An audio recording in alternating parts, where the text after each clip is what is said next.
right. No, this ain't right. They go, nah. Okay, so the case is... Kev, look, let me ask you a question. How much you think it'll cost to somebody? Give me a homicide right now. I'll take a homicide right now. Curtis, what's good, man? You and your feelings about Daphne? Cause she would them? Or is it that you little Rod? Guys like 50, you know what I'm saying? Like Uncle Tom cats like that. Rapper and producer 50 Cent sent a chilling warning to Stevie J after the TV personality challenged him to a fight, and the whole exchange set the internet on fire. Word on the streets suggests that the BMF producer is livid about what Stevie J said a few days ago and is ready to teach him a lesson he won't be forgetting anytime soon. What did the BMF producer say? And what was Stevie J's reaction? I've got all the lowdown here, so stick and stay with me as I break down the entire Stevie 50 Cent Stevie J situation. Rapper 50 Cent has had a few exchanges with Stevie J over Diddy's recent troubles with law enforcement. It even goes further back when 50 Cent trolled Stevie J for his role in the lawsuit filed by Rodney Jones Jr. According to Jones, Diddy once boasted that he had slept with a rapper who dated Nicki Minaj, a celebrity who recently performed at the Super Bowl and celebrated his Las Vegas residency, and Stevie J 50 then took to the internet to troll the Hitman veteran by post, "Whoa, say it ain't so at Hitman, Stevie J WTF, this S is a mess." Always the one to stand up to trolls and internet Stevie J responded in the comment section of 50's post when he wrote, "Get your money, Curtis, we know this entertainment, but ain't no truth to dat." He then openly a fan when he added, "You must be ready to meet his maker." The DJ didn't end there as he challenged 50 Cent to a public or private fight, claiming that the proceeds from the duel would be sent to charity. Curtis, what's good, man? You and your feelings about Daphne? Cause she would them? Or is it that you little Rod? Curtis, what's good, man? He began. You and your feelings about Daphne because she with the now? Or is that you Lil Rod's D? However did it go, I want to shoot the fade, man. F all that. Since it's entertainment, let me beat it out of you on TV or something. Don't that. I'm calling you out. What you want to do, Curtis? Curtis! Stevie J was referring to the part of Lil Rod's lawsuit that suggested that 50's former girlfriend, Daphne Joy, was on Diddy's payroll as an S worker, along with Young Miami and another woman. The lawsuit states, according to plaintiff Jones, defendant Sean Combs bragged about having several women on a monthly stipend. Carisha Rebecca Brownlee, aka Young Miami, Jade Ramey, aka Jade, and Daphne Joy Cervantes Narvaez, aka Daphne Joy, who were paid a monthly fee to work as Mr. Combs' workers. Of course, he said that to get under the candy shop rapper's skin since he's been trolling other rappers non-stop since Cassie's lawsuit against Diddy last November. As expected, 50 shot back when he posted a picture of him smoking a on his social media page with the caption, "I didn't know you was an S worker, you little S worker. LOL. Yo, this thing is a movie." 50 had already responded to comments. His former girlfriend was an S worker for Diddy when it first came to light via Rodney's lawsuit. He wrote on X, "Nami and Puff fight over business issues. If he liked the girl, he liked the girl, I don't give an F." This wasn't the first time 50 has had to respond to Stevie J, as the record producer recently referred to the candy shop rapper as Uncle Tom, who wants to bring the black community down. With guys like 50, Uncle Tom cats like that, you can't brush it under the rug, he said. I don't see anybody reporting about what tatted up Holly said about him beating her up and his other baby mom saying he beat her up. I just look at it as if he wants to bring the black community down worse than anybody else. How is that so? Soon after Stevie J's spicy comments went viral, the candy shop hitmaker posted a picture of himself from a Branson cognac with the caption, "Diddy's boyfriend called me a sellout. He is correct, I'm selling out Branson cognac lol. Clapping emojis, drink responsibly." However, the back and forth between the two reached a fever point when 50 Cent dropped a subtle response to Stevie J's fight challenge. In a video posted on his timeline, the BMF creator showed that he still packs a punch, and his skills are as sharp as ever. In the video with DJ Self, the candy rapper is shown playing the role of a bouncer and provoking Self to step up to him. He then goes into a quick and sharp shadow boxing combination that leaves Self and his fans in awe. The rapper then quipped, "People talking about they want to fight me. My skills are sharp."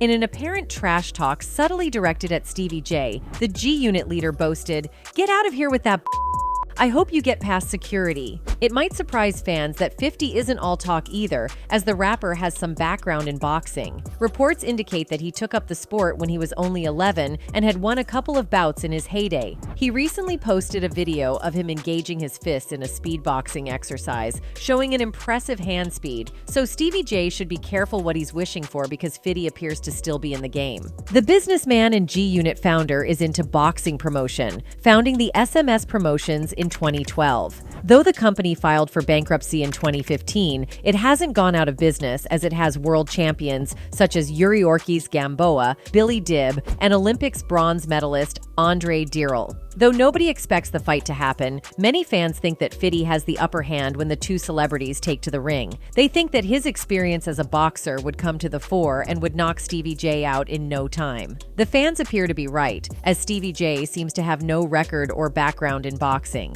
He came to prominence as part of Diddy's music production team, Hitmen, winning an award for his work on Diddy's debut album, No Way Out. He's known to have bedded several women and has 6 sons by them with 1 grandson, and has been rumored to have been in a relationship with Diddy and actress Alex Martin. So there's little by way of evidence that Stevie J has what it takes to match 50 Cent's boxing prowess. Word on the street claims that 50 has warned the music producer he'll be gone in 30 days if he ever dared to step into the ring with him. However, if we know anything, it is that you don't judge a book by its cover. Stevie J might not have any boxing record or any background in the art of boxing, but that says nothing about his fighting skills. In an interview with TMZ, the music producer claimed that he might look like a spring chicken, but he's as tough as nails. He boasted that he had some street credibility that he was bringing to the fight, and that 50 better watch out. According to the music producer, he's seen some real action in his life, having witnessed some fights and taken part in a couple. Now, this fight promises to be entertaining and exciting if it ever goes down, as 2 amateur boxers treat their fans to a slugfest, simply because they are on opposite sides of Diddy's recent troubles. A quick scroll through the fan comments had me laughing hysterically, as some fans shared interesting takes on the proposed 50 versus Stevie J fight. Some fans felt that the G-Unit leader was all talk but little action when they wrote, 50 can't fight. He's not built like that. I saw the video of him freezing up and couldn't land one punch on a up gunplay, while gunplay was getting jumped by 50's crew. Weak as F. Another also chipped in, you fans funny as F like somebody scared of 50. Ain't no real man scared of another grown man. Where do they find your fans at B? Another Stevie J supporter added his 2 cents. Nah, 50 would never agree to a one-on-one. Contrary to his tough guy act, he did get whooped by J Rule in one-on-one. However, there were 50's fans who felt that their champ had what it took to floor Stevie J. They opined that 50 wasn't a pushover, as the other side was making him out to be, and even recounted some of his previous victories. One fan commented, Stevie J should watch the episode where Martin battles Thomas, the hitman Hearns. It's hard to imagine this turning out well for Stevie. Another 50 fanatic also chimed in, Stevie getting washed up on season 1 of L and HH by Scrappy and that other dude Josh, but now wants a fade with Curtis BC.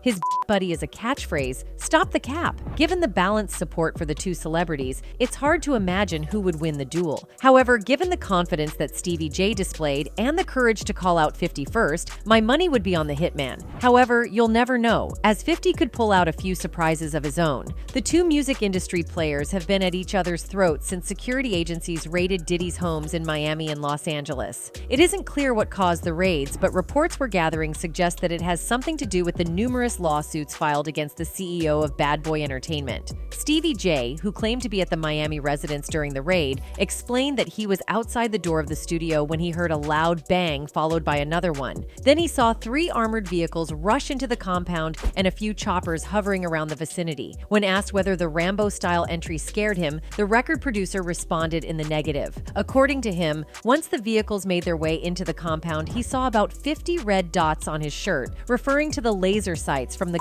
of the security agency. The next thing he heard was an officer shouting at him to hold his hands up, but he was brave enough to request to speak with the higher-ups. He was then handcuffed and escorted to the field commander, where he asked whether he was under arrest. The commander told him no, and he asked why he was in cuffs then.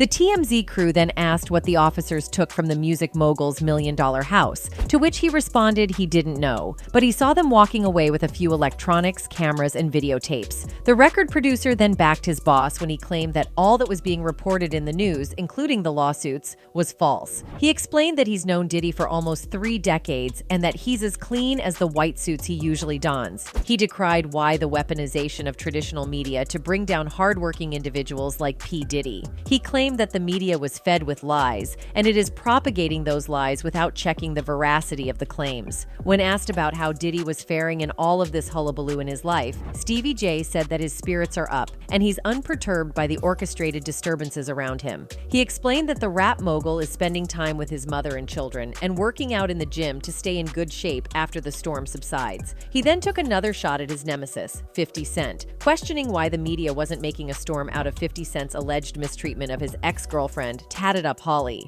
Now, for those of you who might not know 50's history with the Instagram model, here's a brief breakdown. 50 and Tatted Up Holly were rumored to be dating somewhere around 2013 when he took the model to his VIP room party, where they popped bottles of Dom Perignon with Michael Strahan's fiancée, Nicole Murphy. A Deep Throat source witnessed the tattooed lady hugging 50 all night and reportedly claimed that the two individuals were an item. However, things didn't work out, and both Silent went their separate ways until January 2015, when the G-Unit leader brought up the issue in a since-deleted tweet. What sparked the whole brouhaha was when a gossip blog claimed that 50 and Tatted Up Holly were still an item. In a rush to shut down the rumors because things apparently ended between the two on a feisty note, the candy shop rapper made certain outrageous remarks about the Instagram model. He posted a photo of her on his Instagram handle with the caption, "This lady is a community P," listing all the men she had allegedly slept with. After noticing her name being slandered, Holly posted screenshots of text conversations that she had with the rapper on the photo sharing app. In them, 50 seemed to be begging her to remain silent about times he allegedly hit her. Realizing his mistake, the Many Men rapper ate his words and apologized to the model for slandering her when she hadn't even provoked. As usual of 50 Cent, he took to social media to issue a public apology. Posting a picture of Tatted Up Holly, 50 wrote, "Public apology. This woman is a good person. She has been a good friend to me for a year. I enjoy seeing her grow and progress in so many ways in a short period of time. I have watched people hate her because of me, and it only made me want to see her accomplish more. She is a very special person. She looks up to me, so I want to let this be known. To people who would love to see her down, I'm never going to let that happen. I'm way too big for that kind S." The two then took down all the slanderous posts that were made against each other, but fans had already grabbed screenshots and began circulating them online. 50 Cent's alleged mistreatment was briefly discussed in the media, but didn't generate the kind of storm Diddy's allegations have. This is why Stevie J claims that the media appears to have been weaponized to attack and bring Diddy down. He thinks that 50, who's been trolling Diddy since last November, is himself not clean since he has a past of mistreating women as well. He feels that if the feds can come after Diddy, then they should come after 50 as well, and expects the media to be balanced in their reportage. However, many fans didn't agree with the 52-year-old because none of 50's victims have pressed charges against him. If anyone did, then law enforcement could open investigations into the candy shop rapper. Diddy, on the other hand, has had several allegations leveled against him since the early 90s. However, it took almost 30 years for his first victim to sue him, opening the floodgates for other victims to follow suit. So, if 50 Cent's alleged victims would also step forward, the fans would think that he would be dragged the same way Diddy is being dragged in the media. Recently, Diddy was spotted with Stevie J during a golf cart ride in Miami Beach after the music producer spoke out in support of his friend. The two shared what appeared to be an intense conversation on the golf course, as they probably reflected on the military-style invasion of Diddy's homes by Homeland Security. Diddy's lawyer described the raids as a gross overuse of military-level force. Officials have confirmed the raid of the homes was linked to an HT investigation, but did not provide additional details to the press. Speaking to the Mirror, Diddy's lawyer, Aaron Dyer, media speculations that his client was detained, but claimed that Diddy cooperated with the officers as they went about their duties. There was a gross overuse of military-level force as search warrants were executed at Mr. Combs' residences. There is no excuse for the excessive show of force and hostility exhibited by authorities or the way his children and employees were treated. Mr. Combs was never detained but spoke to and cooperated with authorities. He then claimed that the events of the raids looked like a coordinated witch hunt based on civil lawsuits that had no basis. He asserted that his client would fight tooth and nail to prove his innocence and to clear his name. Despite media speculation, neither Mr. Combs nor any of his family members have been arrested, nor has their ability to travel been restricted in any way. This unprecedented ambush, paired with an advanced, coordinated media presence, leads to a premature rush to judgment of Mr. Combs and is nothing more than a witch hunt based on meritless accusations made in civil lawsuits. There has been no finding of criminal or civil liability with any of these allegations. Mr. Combs is innocent and will continue to fight every single day to clear his name. Diddy's baby mama, Misa Hilton, was among the first to share video footage from the raid on Diddy's LA home. According to her, the men in the house were all held at gunpoint and thoroughly searched. Misa's video seems to be security footage from cameras, with one scene depicting what looked like a security operative disabling some of the cameras. Inside the house, drones and men are shown walking the halls before allegedly pinning one of Diddy's sons up against the wall with his hands on his head. Misa, who happens to be the mother of Christian and Justin, posted the video online with a caption that insinuated that her sons were manhandled by the security officers. "The overzealous and overtly militarized force used against my sons Justin and Christian King is deplorable," she wrote. "If these were the sons of a non-black celebrity, they would not have been handled with the same aggression." She then vividly described the that her children had to go through just because of unsubstantiated allegations that some apparently disgruntled women and men have brought up against their father. The attempt to humiliate and these innocent young black men is despicable. Enough is enough. Did Justin need several laser beams from firearms pointed at his chest? Did Christian need a gun pointed at the back of his head while he was handcuffed? The fashion designer ended her lengthy caption that she'll fight for justice for her sons because they didn't deserve the treatment they went through at the hands of those who were supposed to protect them. How many times have we seen young, unarmed black men not make it out of these types of situations alive? My son's attorney, Jeffrey Lichtman, is investigating the excessive use of force, which was unnecessary and certainly not required by this search warrant. We will fight for justice utilizing every imaginable resource. I'm not with the propaganda. Diddy's woes began last November when his ex-girlfriend and protege Cassie Ventura sued him for multiple S.A.s and R. She claimed that the music producer plied her with and forced her to do many despicable acts, which included sleeping with strangers while he sat down to watch. She claimed that the Bad Boy Records CEO would often beat her up and force her to do his bidding. The lawsuit revealed Diddy tried to control every aspect of Cassie's life, including what she wore, who she hung out with, how she did her hair, and where she went. Diddy initially denied the accusations, insisting that he was innocent of all that Cassie alleged in the lawsuit. He swore to fight the allegations till their logical conclusion, and that he would eventually clear his name. However, in a swift turn of events, the business mogul instructed his lawyers to call Cassie's attorneys and negotiate an out-of-court settlement. Fans were shocked when the news broke that Diddy and Cassie had settled amicably and that the singer wouldn't be pursuing the case any longer. Many concluded that Diddy was guilty of all the allegations leveled against him, or else why would he settle barely 24 hours after denying the accusations? Ben Braffman, a lawyer for the embattled music mogul, quashed the rumors when he said,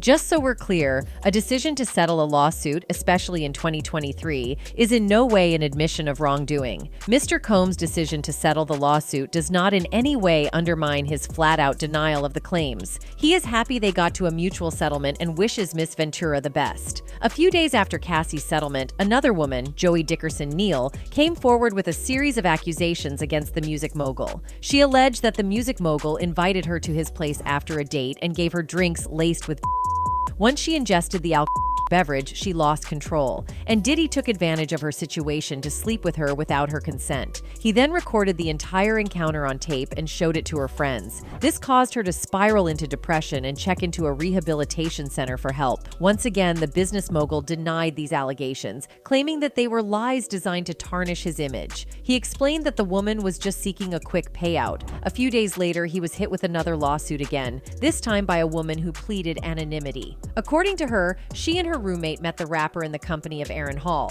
and they got acquainted. Later, they followed the two men to Hall's apartment, where they were given some drinks, which they suspected were laced with Once they took the drinks, they lost control. Diddy carried the woman, who goes by the name Jane Doe, to one of the rooms while Hall carried her roommate to another. There, both men took turns sleeping with them, one after the other, against their will. When they regained control, they left for their homes, only for the music mogul to pursue them a few days later and warn them not to breathe a word about their ordeal. Jane Doe claimed that Diddy strangled her till she passed out before leaving their apartment. 2 more women came forward with similar allegations of being plied with and forced into sleeping with the rapper and his friends. They prayed to the courts to seek justice for an alleged crime committed against them in the 90s. However, the suit that many people believe instigated the raids on Diddy's homes was the one filed by Rodney Jones Jr. According to the lawsuit, Diddy was part of a ring that illegally transported people across borders. The suit claimed that Diddy held private parties where he plied his attendees with drinks, forced them into acts, and recorded them on video.